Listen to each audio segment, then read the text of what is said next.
به نام خدا توی این ویدیوی آموزشی میخوایم نحوه وارد کردن متن رو از روی PDF هایی که به صورت عکس ذخیره شدن آموزش بدیم. تا به این ترتیب شما بتونید متن خودتون رو از روی PDF مد نظرتون کپی کنید و وارد نرم افزار آزمونساز علم و خرد کنید. برای انجام این کار ما نیاز به نصب یه سری نرم افزارها داریم. اولین نرم افزار نیترو پرو هستش که برای نمایش فایل‌های PDF به کار میره. نرم افزار بعدی که ما باید اون رو روی سیستم خودمون نصب کنیم نرم افزار گوگل درایو هستش. تا به این ترتیب یه فضای ابری 15 گیگابایتی به صورت رایگان در اختیار ما قرار بگیره. خب بعد از نصب این نرم افزارها میریم و یه فایل PDFی که به صورت عکس ایجاد شده رو باز میکنیم. خب وای میسیم تا فایل مد نظرمون بالا بیاریم. حالا بعد از بالا اومدن فایل میام و از قسمت تسکبار کانورت تو ایمیج رو انتخاب میکنیم. در واقع کاری که ما میخوایم انجام بدیم اینه که بیایم و PDF خودمون رو با فرمت عکس مورد نظرمون ذخیره کنیم تا بتونیم متن اون رو به دست بیاریم. این فرمت PNG هستش. حالا محل ذخیره سازی اون رو هم روی پوشه دسکتاپمون مشخص میکنیم و کانورت رو میزنیم تا به این ترتیب مراحل تبدیل شروع بشه. منتظر میمونیم تا این عملیات انجام بشه. همونطور که مشاهده میکنید فایل های مد نظرمون به فرمت PNG تبدیل شدن. مرحله بعدی آپلود کردن این فایل ها در داخل فضای ابری که با نصب نرم افزار گوگل درایو در اختیار ما قرار گرفته هستش. این ترتیب میایم و محتویات پوشمون رو به داخل پوشه مربوط به آپلود نرم افزار گوگل درایو میکشیم. همونطور که میبینید ما هر دوی این پوشه ها رو بر روی دسکتاپمون قرار دادیم تا راحت‌تر بتونیم این عملیات رو به شما آموزش بدیم. خب میبینید که محتویات این پوشه به داخل پوشه گوگل درایومون کشیده شده و حالا با وصل شدن به اینترنت مراحل آپلود این فایل ها آغاز میشه. منتظر میمونیم تا این فایل ها آپلود بشن.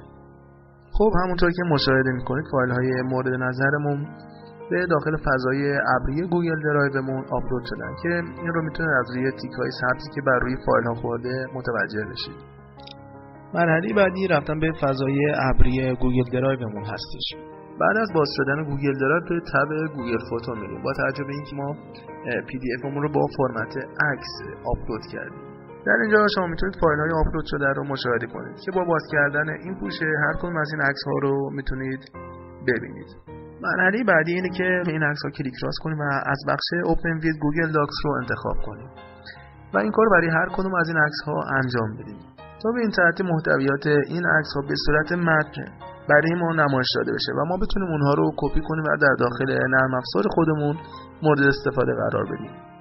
تا وقتی که بیاد و این فایل رو به صورت متن در داخل گوگل داکس برای ما نمایش بده ما میایم و نرم افزار اکسل رو اجرا میکنیم تا به این ترتیب بتونیم متن ها رو در داخل اون کپی کنیم. میایم و اندازه سلول های اون رو متناسب با اون چیزی که مد نظرمون هست تغییر بدیم.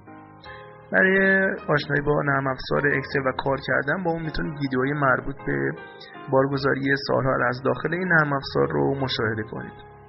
در داخل گوگل درایو میتونید ببینید که بعد از باز شدن عکس توسط گوگل داکس یه فایل دیگه در اونجا اضافه میشه که اون فایل گوگل داکس هستش که برای ما در اونجا ذخیره میکنه. حالا اگه به گوگل داکس برید در بالا شما میتونید خود فایل رو مشاهده کنید و اگه به پایین صفحه بیایید میتونید فرمت تکست فایل رو مشاهده کنید.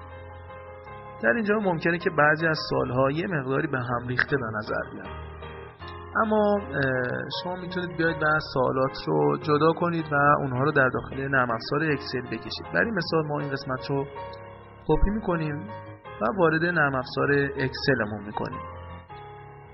بعد از کپی کردن صورت سوال میایم و گزینه‌های اون رو جداگونه کپی و وارد نرم افزار اکسل میکنیم.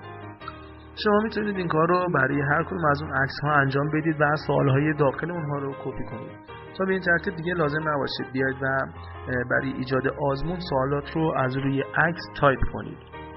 برای اینکه ببینیم آیا صورت سوال و گزینه‌های اون رو به صورت دقیق کپی کردیم میایم و از روی عکسمون صورت سوال و گزینه‌های اون رو مشاهده می‌کنیم.